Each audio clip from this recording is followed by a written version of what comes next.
Happy Monday, everyone. Welcome to another edition of College Football Time with Avery Miguel. I am Miguel.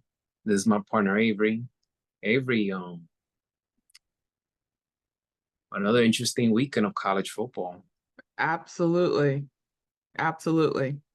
And that's where we're gonna start with this one because it was just shocking to me. But at the same time, I knew that one play in this particular game, for me, it changed the momentum of the game. And this game that we're going to talk about is the Kansas versus BYU. Kansas has nothing to lose here, Avery. They're here to run the party. They've ruined it for BYU, and they have a chance to do it next week against Colorado. So they have nothing to lose. You can't sleep on the Jayhawks. BYU had a chance to win this game, but they didn't. Their biggest Achilles heel, in my opinion, was the red zone. They went 2 for 4 and they didn't score a touchdown. They didn't capitalize on the red zone possessions, and that ended up costing them the game. I feel that the interception at the end of the second quarter sucked the energy out of BYU, or I should say, you could sense the start of momentum shifting from one way to another. Because if you saw the interception, people could not believe that that it happened at the end of the second quarter when they had a chance to go for a touchdown. So, and now we're sitting here. BYU got their first loss, and most likely they will be out of the top 10 in the polls after this loss to Kansas. There's a high possibility. We have to wait for more news and updates, but there's a possibility. However, as a matter of fact, no, I'm going to leave that a little bit later, but go ahead, Avery. Yeah, you're right. That interception at the end of the second quarter, it did kind of take the wind out of their sails, but this is where when little things happen, they turn into big things.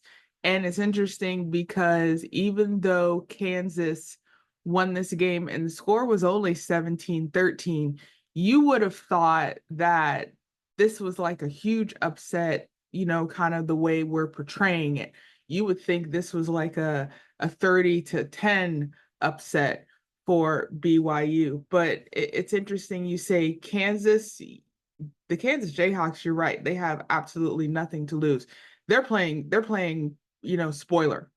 They want to be they want to be the people that weren't invited to the party but should be. So any chance they get to defeat a team that has a shot for the college playoff or a shot for a conference championship, they're going to take advantage of it. And not only did they take advantage of it for BYU, they took advantage of it in their own house. So, and BYU is this interesting place. We've talked about it before, where the atmosphere surrounding Salt Lake City for that school and those students work very well for the Cougars. But the Jayhawks, they just did not care. They did not care, and they took advantage of it, and they hung in there. And you're right, they handed BYU their first loss.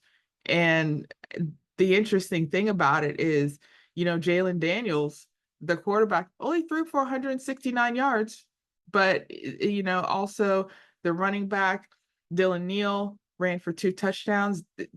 They just needed things to work. And when you just have a few things work, it makes all the difference. And in this case, for the Kansas Jayhawks, it was a win, handing BYU their first loss. And you're right, this is gonna be interesting these next couple of weeks, because even though the Jayhawks, like you said, they're playing spoiler, BYU is still in it. But like anything, you just want to see how it's going to end up.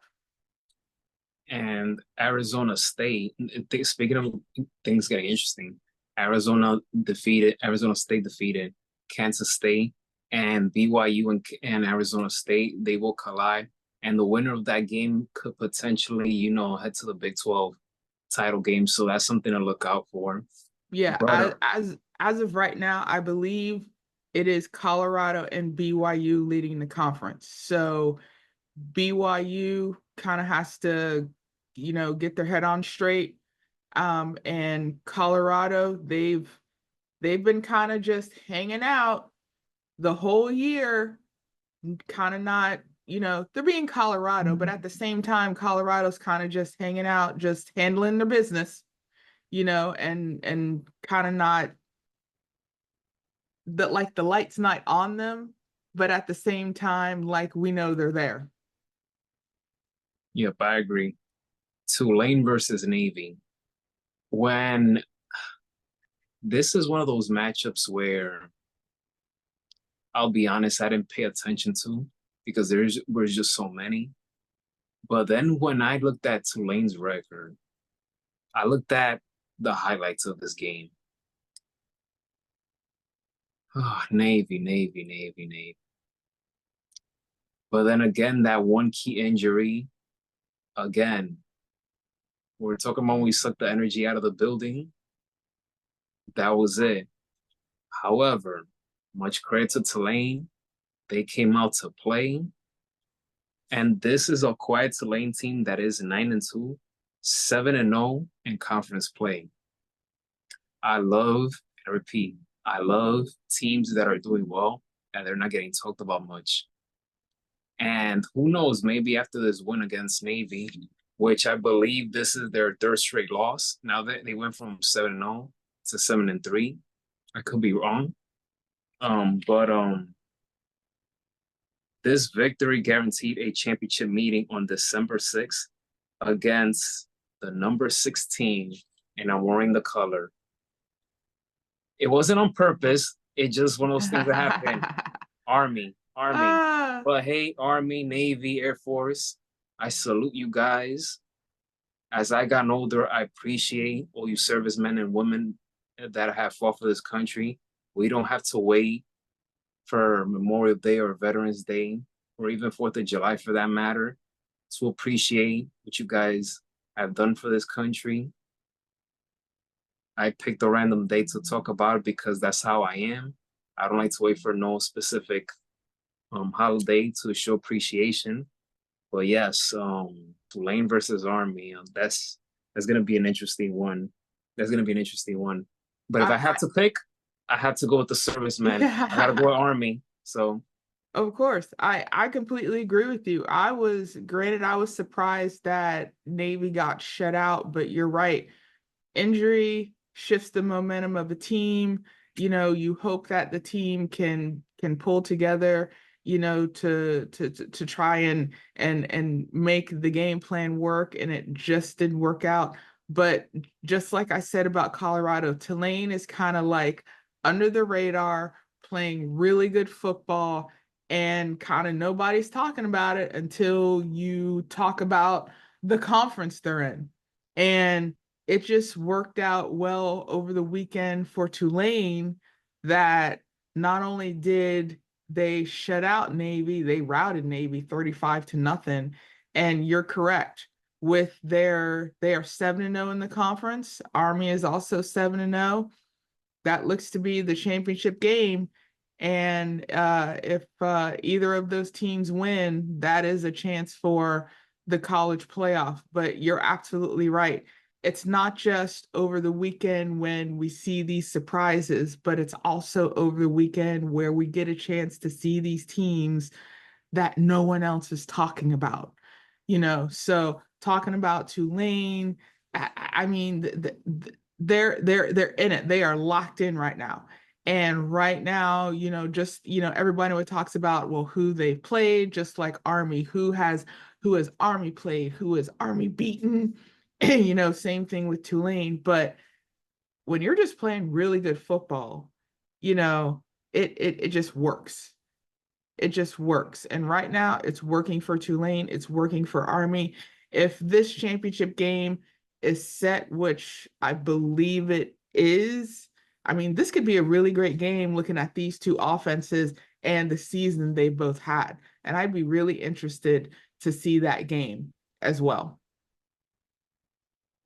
Tulane outgained Navy 358 to 113. The midshipmen, this is the first time they've been shut out since 2010, which came at the hands of Army. And listen to this, Avery, and I couldn't believe when I read this. Navy just had 13 passing yards. 13 passing yards and 100 rushing yards and 1 for 11 on Yeah. third down. And not only that, This needs to be an amnesia game for them. yeah, and not only that, Tulane had 20 first downs. Tulane wasn't playing. And the weird thing is, when you look at the box score, Tulane only scored once for the first 3 quarters, and then they scored 2 additional touchdowns in the fourth quarter. So believe it or not, even by the first half, Navy was only down 14-0, and they just needed something to get the spark to get them going. But it just didn't happen. It just didn't happen. But yeah, you're right. Just the box score, as far as it doesn't say, but when you look at the statistics, man, Tulane took advantage. Tulane took advantage of everything they could to show that they are worthy not only to play in the championship game, but possibly in a college playoff. But yeah, I think that's going to be a very interesting game, Army Tulane right now. Granted, we're about 3 weeks out of it, but I'm already thinking that's going to be a 30 plus game, on a 30-point game on each side for those two teams. But we're not to put the cart before the horse, but there are also some conference games that look very interesting right now, but we still got a couple more weeks of football. But man, it's just so exciting. It's just so exciting, especially knowing that a lot of these conferences have gotten bigger. Big 12, Big 10, other conferences are starting to shine. Other teams are kind of coming out of nowhere. I mean, just looking at next week's schedule, Ohio and Indiana. If there's another team you kind of want to root for, it's Indiana. Indiana has a chance to make something happen. And already I'm excited for it. I'm excited for it. But still, like we said, you have other teams that want to play spoiler. You have other teams that want to say, hey, we deserve a chance in the playoff, put the spotlight on us. Or if anything, don't put the spotlight on us. We'll put the spotlight on ourselves.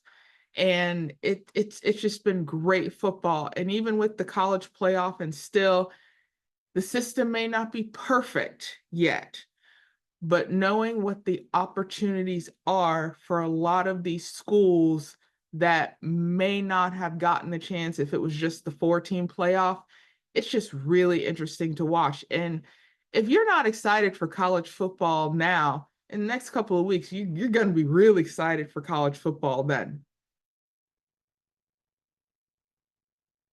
Speaking of Indiana, and we're going to end it with this, we got to congratulate Nettie and Indiana for securing 8-year extension, 8 years. What that man has done in the first season with Indiana, flat out unbelievable. But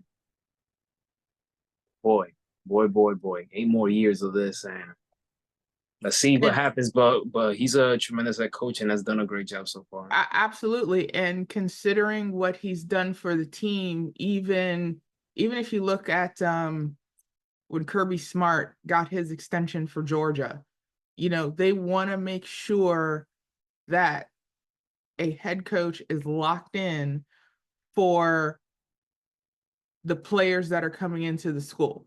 And it just goes to show, not only are the schools taking advantage, not only just for the coaches and the coaching staff, but knowing that you have other players in high school right now looking at these schools saying, hey, I may want to play for them. Hey, I may want to play for this school. Not and granted, not necessarily to win. And of course, everybody wants to win.